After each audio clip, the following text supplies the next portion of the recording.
রাষ্ট্রপতি বদলানো যেতে পারে, রাষ্ট্রপতির ছবি কখনো বদলাতে পারবেন না। রাষ্ট্রপতির ছবি কখনোই নামাতে পারবেন না।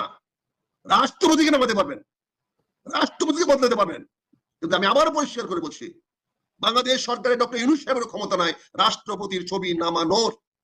উনি রাষ্ট্রপতিকে পরিবর্তন করতে পারে, রাষ্ট্রপতিকে বদলায় দিতে পারে, এতে কোনো সন্দেহ নাই। আগে রাষ্ট্রপতি বদলান, রাষ্ট্রপতি পরিবর্তন করেন, অটোমেটিক্যালি রাষ্ট্রপতির ছবি পরিবর্তন হয়ে যাবে।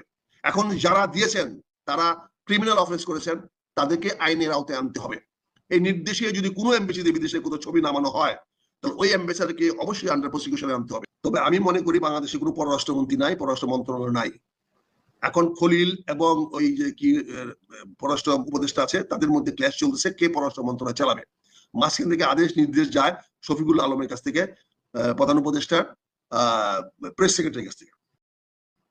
এখানে এই ধরনের কোনো অর্ডার যাওয়ার কোনো স্কোপ নাই। যদি কেউ এরকম মুখী অর্ডার দিয়ে থাকে, তাকে আন্ডার পানিশমেন্ট আনতে হবে, তাকে শৃঙ্খলার মধ্যে আনতে হবে, তার বিরুদ্ধে ব্যবস্থা নিতে হবে। রাষ্ট্রপতি নীরবে কি চলে যাবেন নাকি কোনো কিছু ঘটাবেন? এখনই সময় এসেছে রাষ্ট্রপতির কিছু একটা করা। আর এখন যদি তিনি কিছু না করেন, তাহলে হয়তো তাকে নীরবে নিঃশব্দে চলে যেতে হবে। তার চেয়ে বড় কথা যেটা, যে রাষ্ট্রপতির ছবি বিভিন্ন হাই কমিশনার এবং উপ হাই কমিশনার থেকে সরানো হয়েছে, যেটা এক ধরনের সংবিধান লঙ্ঘন। একটা রাষ্ট্রপতি বহাল তবিয়তে ক্ষমতায় আছে, তাহলে তার ছবি কেন হাই কমিশনার থেকে সরানো হবে? এটার যৌক্তিকতা কি? অন্তর্বর্তী সরকার উচিত ছিল যারা এই কাজের সাথে জড়িত তাদের আইনের মুখোমুখি আনা, শাস্তির আওতায় আনা। বাট এখন পর্যন্ত অন্তর্বর্তী সরকার কাউকে শাস্তির মুখে আনেনি, কাউকে জিজ্ঞাসাবাদও করেনি। তার মানে এখান থেকে একটা বিষয় স্পষ্ট যে অন্তর্বর্তী সরকার সরাসরি তিনি নিজেই এই বিষয়টাতে ইন্ধন দিচ্ছে।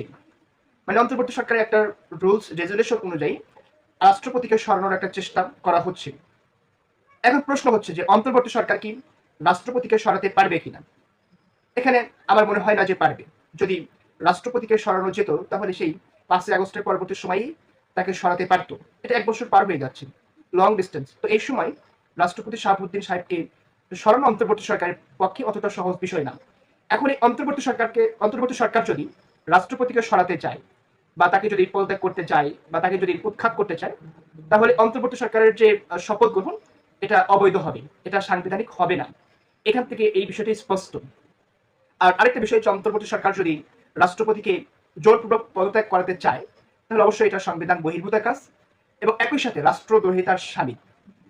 এবং অন্তর্বর্তী সরকার নিজেদের ভিত্তি নিজেরাই শেষ করল। বাট এই যে বিষয়গুলো আমরা যে দেখছি, এটা উত্তরণ না, এটা আমরা ধ্বংসযোগ্য ছাড়া আর কিছু খুঁজে পাচ্ছি না। একই সাথে যে বার্তাটা আমি আপনাদেরকে দিতে চাই, এই যে রাষ্ট্রপতির বর্তমান যিনি রয়েছেন শাহাবুদ্দিন, তিনি চুপচাপ 1 বছর পার করলেন। এখানে অন্য কোনো রাষ্ট্রপতি থাকলে হয়তো ভয়ঙ্কর কিছু ঘটিয়ে দিতে পারতেন বা ঘটাতে পারতেন। কেননা যে রাষ্ট্রপতির কাছে কিন্তু পর্যাপ্ত পরিমাণ ক্ষমতা রয়েছে, বিশেষ করে তিনি জরুরি অবস্থা জারি করতে পারেন, এই সক্ষমতা কিন্তু রাষ্ট্রপতির আছে। তারপরেও রাষ্ট্রপতি চুপচাপ বসে অন্তর্বর্তী সরকারের কাজে সহযোগিতা করছেন। আর দিন শেষে অন্তর্বর্তী সরকার যখন ব্যর্থ হচ্ছে, তার উপদেষ্টারা যখন দুর্নীতির সাথে অতপ্রতভাবে জড়িয়ে যাচ্ছেন, কোথাও চাঁদাবাজি, কোথাও টেন্ডারবাজি, কোথাও অপকর্ম, কোথাও মানুষ খুন, এই সমস্ত কিছুর সাথে যখনই জড়িয়ে যাচ্ছে, খুব সুকৌশলে দায়ভারটা রাষ্ট্রপতির কাঁধে দেওয়া হচ্ছে, যে রাষ্ট্রপতির কারণেই আপনার অন্তর্বর্তী সরকার ব্যর্থ হচ্ছে। মানে কত চমৎকার একটা রোড ম্যাপ কিন্তু তৈরি করা হয়েছে, যেখানে অন্তর্বর্তী সরকার নিজেই ব্যর্থ। বেশ কিছু মাস আগে তিনি কিন্তু বলেছিলেন ডক্টর ইউনূস যে আমি নিজেই কাজ করতে পারছি না, বাকিদেরকে আমি কিভাবে চাপ দেবো। তো বিষয়টা বুঝতে পারছেন যে তিনি নিজেই ব্যর্থ, তো বাকিরা তো ব্যর্থ হবেনি। এখান থেকে এই বিষয়গুলো স্বতঃস্ফূর্ত হয়ে ফুটে ওঠে যে অন্তর্বর্তী সরকারের নিজের বদনাম, দোষ, গুণ ঢাকতে সেখানে রাষ্ট্রপতিকে বলে দেওয়ার চেষ্টা করছে, মানে ওটা কাপফারা দিতে চেষ্টা করছে। এখন এটা কি কাপফারা হবে কিনা, এই প্রশ্নটা কিন্তু রাজনীতি মাঠে ব্যাপকভাবে আলোচনার প্রাণ কেন্দ্রে আছে। এখন হঠাৎ করে 1 বছর পরে এসে কেন আপনার ডক্টর ইউনূসের মনে হলো যে রাষ্ট্রপতি তার ব্যর্থতার মূল কারণ, তাকে সরাতে হবে, এবং বিভিন্ন হাইকমিশনার থেকে তার ছবিটা সরিয়ে দেওয়া হলো, এই সমস্ত কিছু কেন? ডক্টর ইউনূসের কি সেই ক্ষমতা আছে রাষ্ট্রপতিকে সরানোর জন্য, নাকি একটা আবার মব ভায়োলেন্স তৈরি করে রাষ্ট্রপতি উৎখাতের নামে নির্বাচনকে বিলম্বিত করবে, নির্বাচনকে পিছিয়ে দিতে চাইবেন, এইরকম বিষয় আছে নাকি, বা এরকম এজেন্ডা বাস্তবায়ন করতে চাই কিনা? আমি জানি না যে অন্তর্বর্তী সরকারের ভিতরে কি কাজ করছেন। আরেকটা বিষয় যেটা, যে এই যে বর্তমান রাষ্ট্রপতি যেটা আছে, তাকে দেখে হয়তো বাহ্যিক দৃষ্টিতে দেখে হয়তো ভদ্র, নম্র স্বভাবের মানুষ মনে হয়, কিন্তু বাস্তবিক প্রেক্ষাপটে তিনি এতটাও নীরব মানুষ না, এতটাও চুপচাপ মানুষ না। তিনি কিন্তু ঠিক সময় ঠিক কাজটাই করে যাবে। একসময় ছাত্রলীগের রাজনীতি করে আসা, যুবলীগ করা, শেষ পর্যন্ত আওয়ামী লীগের প্রেসিডিয়াম সদস্য হওয়া, মানে পুরো ব্যাকগ্রাউন্ডটাই একেবারে আওয়ামী ন্যারেটিভ, আওয়ামী বয়ান দ্বারা কিন্তু ভরপুর। সুতরাং এইরকম একটা ব্যক্তিকে আপনি ধাক্কা দিয়ে উপরে ফেলে দিবে, সেটা কখনোই সম্ভব হবে না, বা এটা হওয়ার কোনো পসিবিলিটি অন্তত আমি দেখছি না। যদিও অন্তর্বর্তী সরকার অনেক সফট তৈরি করছে, অনেক কৌশল তৈরি করছে যে রাষ্ট্রপতিকে উৎখাত করবেন, এবং উৎখাত করে সেখানে কোনো একটা পাঁচ পার্সনকে এস্টাবলিশ করে দিবেন, বসিয়ে দিবেন। এই রাজনীতিগুলো জনগণ মেনে নেবে না বা পছন্দ করবে না। এবং অন্তর্বর্তী সরকার যে সিদ্ধান্ত নিতে যাচ্ছে 1 বছর পরে, আমি মনে করি যে এটা ভুল সিদ্ধান্ত। এটার চাইতে চরম ভুল আর কখনো হতে পারে না। বাট একেবারে বেহায়া, আপনার লজ্জা সড়ক নেই বললে চলে যে এইরকম একটা সিদ্ধান্ত অন্তর্বর্তী সরকার নিতে যাচ্ছে, আর যেটা আমাদের রাজনীতির উত্তরণের জন্য খুবই জঘন্য কারণ। পরিস্থিতি খুব একটা ভালো না, পরিস্থিতি খুবই ঘোলাটে, খুবই জটিল, এবং আগামী কয়েকদিন খুবই ক্রুশিয়াল। কখন কি হয় কিছু বলা যায় না। যেমন 5 আগস্ট অভ্যুত্থানের 1 বছর পূর্তির 2-3 দিন আগে প্রধান উপদেষ্টা প্রেস সচিব মিস্টার শফিকুল আলম বলেছিলেন যে আগামী 5-6 দিন খুবই ক্রুশিয়াল, দেশ কোন দিকে যায়, সরকার কোন দিকে যায় সেটি এর মধ্যেই স্পষ্ট হয়ে যাওয়া সম্ভব হবে। কিন্তু তার সেই 5-6 দিনের সঙ্গে সম্ভবত আরও কয়েকদিন এক্সটেন্ড করা হয়েছে বা এক্সটেনশন হয়েছে। কয়েকটা ইঙ্গিত দিই, প্রকাশ্যে যা আসছে সেখান থেকে আমরা কিছু কিছু হিসাব সমীকরণ মিলিয়ে নিতে পারি। যেমন পরিবেশ ও বন বিষয়ক উপদেষ্টা সৈয়দা রেজওয়ানা হাসান, তিনি সরকারের একজন অন্যতম প্রভাবশালী উপদেষ্টা, তিনি এনসিপি এবং নির্বাচন প্রসঙ্গে কি বলছেন? তিনি বলছেন এনসিপির কথায় কিছু যায় আসে না, ফেব্রুয়ারিতেই নির্বাচন হবে। এনসিপি সম্পর্কে, জাতীয় নাগরিক পার্টি সম্পর্কে একদিন আগেও কি এই ধরনের টোনে কোনো উপদেষ্টা কথা বলতে পারেন, কোনো ধরনের মন্তব্য এভাবে করতে পারেন আমরা কল্পনা করতে পেরেছি? পারিনি। কিন্তু এখন এনসিপিকে মোটামুটি উড়িয়ে দেওয়া হচ্ছে। যে এনসিপিকে সবসময় প্রধান উপদেষ্টা তার ডান পাশে রেখেছেন, যে কোনো পার্টির সঙ্গে আলোচনায়, যে কোনো মুহূর্তে আলোচনা করেছেন, এখন এসে এমন মন্তব্য করছেন। যেহেতু একদিন আগে এনসিপি নেতারা, এনসিপির মুখ্য সমন্বয়ক নাসিরউদ্দিন পাটোয়ারি মন্তব্য করলেন যে ফেব্রুয়ারিতে নির্বাচন হবে না, খুবই কনফিডেন্টলি তিনি বললেন, এবং তার আগে মার্কিন ভারপ্রাপ্ত রাষ্ট্রদূত ক্রাসিয়ান জ্যাকবসনের সঙ্গে দেখা করে এলে তারা, তারপর এই মন্তব্য করলেন। তবে যুক্তরাষ্ট্র যে তাদের কথায় সায় দিয়েছে এমনটি ভাবার আর কোনো কারণ নেই।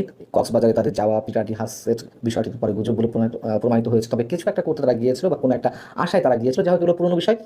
শোনা যাচ্ছে, যেটুকু জানতে পারছি নানান মাধ্যমে, যে যুক্তরাষ্ট্র নাকি ডক্টর মোহাম্মদ ইউনূসের মাথার উপর থেকে তার আশীর্বাদের হাত সরিয়ে নিয়েছে। তারাও নাকি এখন নির্বাচন চায়। তাহলে আসলে বিষয়টি কি, সমীকরণটি কি? আমি নিজে বরাবরই বলে আসছি, এখনো বলছি, নির্বাচন না হওয়ার সম্ভাবনা 99%, হবে না বললেই চলে।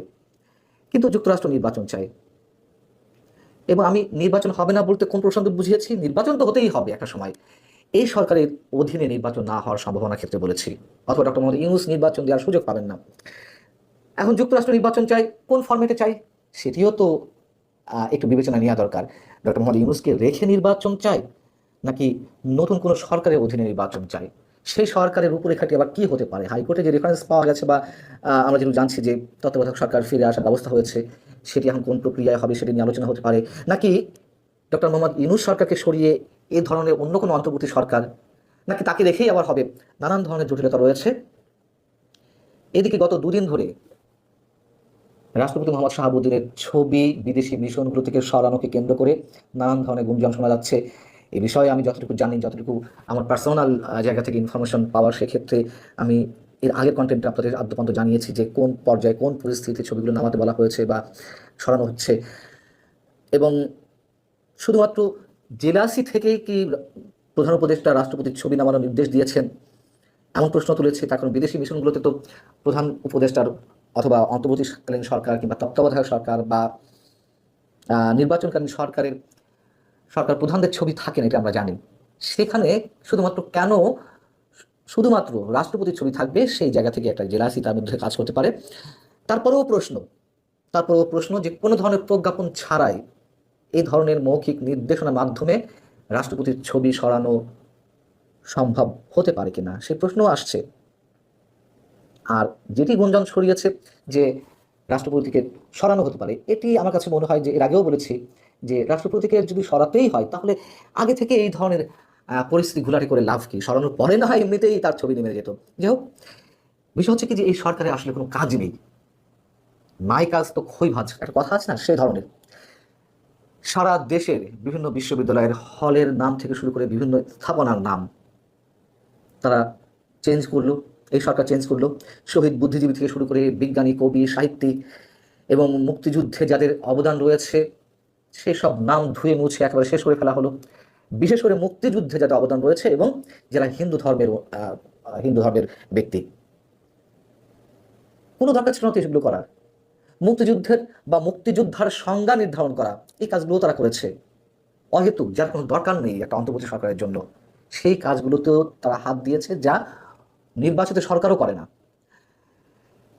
এবং সৈয়দা রেজওয়ানা হাসান তিনি রবিবার আরও যে প্রসঙ্গে কথা বলেছেন সাংবাদিকদের সামনে, সেটি হচ্ছে আগামী জানুয়ারি থেকে চীনের সঙ্গে তিস্তা মহাপ্রকল্পের কাজ শুরু হচ্ছে, এমনটা ঘোষণা তিনি দিয়েছেন। এবং 10 বছরের জন্য প্রকল্প নেওয়া হবে।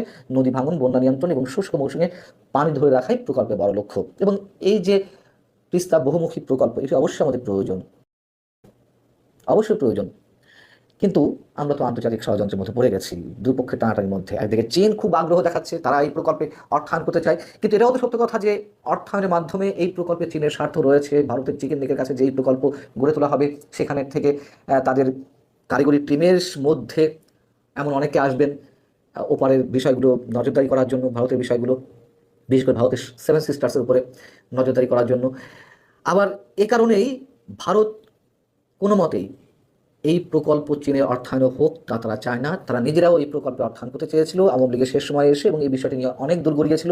চীনও এত বেশি আগ্রহী যে 2024 7 জানুয়ারি নির্বাচনের পরপরই বাংলাদেশে নিযুক্ত চীনা রাষ্ট্রদূত ইয়াং ওয়েন তিনি কয়েক দফায় শেখ হাসিনা থেকে শুরু করে মন্ত্রিপরিষদের অনেকের সঙ্গে তিনি বৈঠক করেছেন যে নির্বাচন তো শেষ, এই প্রকল্পের কী হলো।